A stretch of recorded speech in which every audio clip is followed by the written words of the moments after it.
เวียกต้องทำหน้าที่ความเป็นลาวให้เข้มแข็งให้คนลาวอยู่ได้ให้คนลาวก้าวหน้าวันนี้เห็นไทยชุมนุมยังคิดว่าอีกนานไหมลาวจะแสดงพลังแบบไทยข้างหน้าจะนานอยู่อิหร่านกับรัสเซียยังไม่แพ้เลยนั้นคงไม่นานหรอกนะเราไม่สามารถบอกได้ว่าวันไหนเวลาไหนนะแต่คงไม่นานเราต้องร่วมมือกันตอนนี้คนลาวคนไทยต้องจับมือกันตอนนี้เลิกคำดูถูกเหยียดหยามกันไปเลยนะหยุดต้องสร้างความสามัคคีต้องเป็นหนึ่งเดียวนี่แหละสำคัญถ้าอยากรู้อีกสักวันก็ต้องเห็นเท่านั้นแหละรัตราไม่ได้รัดไม่ได้ลวงอะไรนะดังนั้นพี่น้องคนไทยคนลาวให้เข้าใจว่าลาวกับไทยตัดกันบ่ค่ะอันพวกที่ยุยงปลุกปั่นในคนลาวคนไทยผิดกันนั่นบ้าเรื่องของไทยเพิ่นกับปกครองผู้ยุยงอยากให้เกิดศึกก็มีแล้วผู้อยากได้ผลประโยชน์ก็มีเฮาบ่ไปก้าวเกี่ยวเฮาบ่ไปก้าวก่ายแต่ว่าประชาชนนั้นต้องอยู่ในหลักเดินตามศีลธรรมเดินตามคุณธรรมเดินตามเสรีภาพและประชาธิปไตยเอาความจริงบ่แม่นเต้นข้างนั้นเต้นข้างนี้ได้เต้นข้างนั้นข้างนี้บ่ค่อยดีเป็นอะไรก็ต้องเป็นอันนั้นและทำความดีสิอยู่พรรคใดฝ่ายใดก็เฮ็ดความดีอยู่เฮือนเฮาก็เฮ็ดความดีอยู่นอกบ้านก็เฮ็ดความดีดังนั้นให้ปฏิบัติความดีอยู่ในศีลธรรมสบายดีทองแดงทุกคนพี่น้องลูกหลานที่หับฟังหับชมลูกลุงฮู้แล้วว่า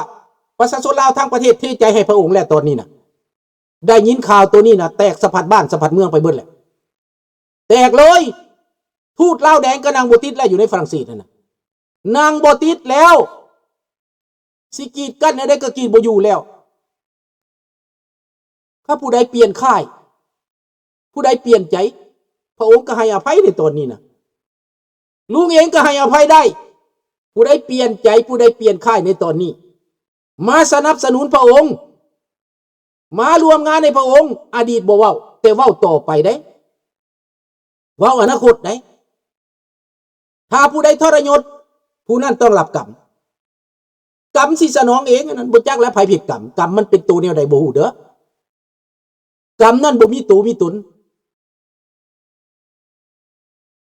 นั่นแหละรีกรูปนั่นแหละ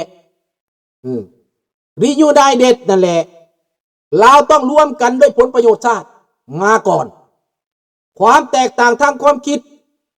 ความแตกต่างทั้งนั้นมันเป็นพื้นฐานประชาธิปไตยบ่เป็นหยังมีประเทศแล้วจังแตกต่างกันได้มีประเทศแล้วจังเถียงกันได้เถียงเพื่อพัฒนาเด้อ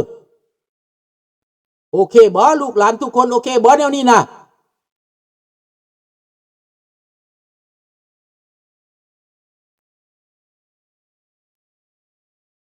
แก้วก็อภัยได้คันแก้วดีน่ะแก้วที่ฮู้สึกว่าโอ้ตัวเองเป็นคนดีตัวเองก็ซอยพระองค์ได้ตัวเองก็รวมมือได้ก็นับคือกันบ่ได้แยกว่าเป็นแก้วเป็นเจกเป็นคนดีสิเป็นลาวก็ได้เป็นแก้วก็ได้เป็นเจกก็ได้แต่ต้องเป็นคนดีเฮาบ่ได้จำแนกเชื้อชาติได้ให้ออกไปจากลาวนั้นแม่นแก้วลูกหลานแก้วผู้มาลูกหลานนั้นต้องออกไปนะแก้วการเมืองลูกหลานต้องออกไปอันนั้นแน่นอนอเมริกาเขาเฮ็ดเองอันนั้นมหาอำนาจเขาเฮ็ดเองเด้อเพราะเข้าใจเลยบ่อเมริกาเขาเป็นศัตรูกับแก้วเขาก็ยังไปหาแก้วเพราะแก้วมันตั้งอยู่หั่นเขาก็ไปแลกประโยชน์กันมึงสิเอาหรือบ่เอาเฮาบ่ได้เชื่อมันดอกแก้วน่ะเฮาต้องมีจิตใจไว้ก่อนเฮาบ่ให้มันมานั่งในการเมืองในการปกครองพอแต่เป็นประชาชนค้าขายง่ายมือโอเคเฮาก็identifyไว้เฮาก็จดบันทึกไว้อันนี้โ องค์เหวียนนี่มาห้ามมาหากินซื่อสัตย์บ่บ่ได้ลักบ่ได้ซกบ่ได้ขี้โลภขี้ลายบ่ได้ก่ออาชญากรบ่คันองค์แก้วใดที่เคยเป็นก่ออาชญากรก็เอาไปเฮียนเอาไปฝึกเอาไปปลูกเนาะนี่แหละดังนั้นเริ่มต้นลาวกับลาวฟังกันก่อนคนที่ตัดสินใจคนที่ให้ความยุติธรรมนั้นเพิ่นมีหลักการเด้อก็แบบเดียวที่เพิ่นมาอยู่อเมริกาเพิ่นมาอยู่แคนาดาคันคนอเมริกาเขาสร้างว่าบักหัวดำมึงเป็นอย่างดีก็บ่เอาชั่วก็บ่เอานี่เป็นไปบ่ได้เฮาต้องรู้จักแยกแยะรู้จักแยกคนชั่วคนดีมนุษย์คือกันเฮาต้องมีหลักการเฮาบ่มักก็จริงแต่ว่าถ้ามันคนดีเฮาก็ให้อยู่อนุญาตให้อยู่แต่มีหลักการมีข้อมีเขาห้องว่ามีอันน่ะมีหลักการมีเงื่อนไขให้อยู่ด้วยกันมีเงื่อนไขคือลุงสุนทรามาแคนาดานี่เขาก็ให้มีเงื่อนไขเด้เป็นคนดีคนซื่อสัตย์คนทำงานคนแข็งแรงเห็นบ่คนดูมันคนใฝ่รู้แม่นบ่ล่ะมันสิเข้าหาหยังก็อย่าแก้วบ่ได้ตัดสินใจคันมันจะเข้าหาแก้วมันก็ต้องอพยพไปเมืองแก้วเด้เจ้าไปเข้าหาแก้วก็ไปโลดแต่ต้องอพยพไปเมืองแก้วคนลาวบ่เอาเด้ฟังดีๆเด้เจ้าสิไปหาแก้วบ่ได้ตัดสินใจปัญหาลาวเด้แม่นคนลาวตัดสินใจของลาวเฮาอีกคนลาวเฮาได้ตัดสินใจเองเด้แก้วบ่มีส่วนจะตัดสินใจเด้แต่ว่าอยู่ได้บ่อยู่คือคนบ่มีสัญชาตินั่นแหละจะไปเลือกตั้งก็บ่ได้ก่อนจะได้สัญชาติจะต้องผ่านการทดสอบก่อนเด้เนาะพอเข้าใจแล้วเนาะลูกหลานเนาะดังนั้นนับตั้งแต่บัดนี้เป็นต้นไปอยู่ไสก็แล้วแต่อยู่ลาวอยู่ไทยอยู่ทั่วโลกเป็นไฟฟ้าประชากรของพระองค์นะรวมไม้รวมมือกับพระองค์วิ่งวอนให้พระองค์นั้นมีบารมีมีอำนาจ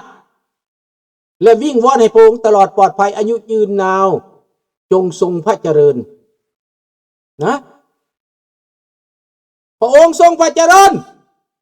พระองค์ทรงพระเจริญพระองค์ทรงพระเจริญแบบนั้นเด้ออยู่ไสก็แล้วแต่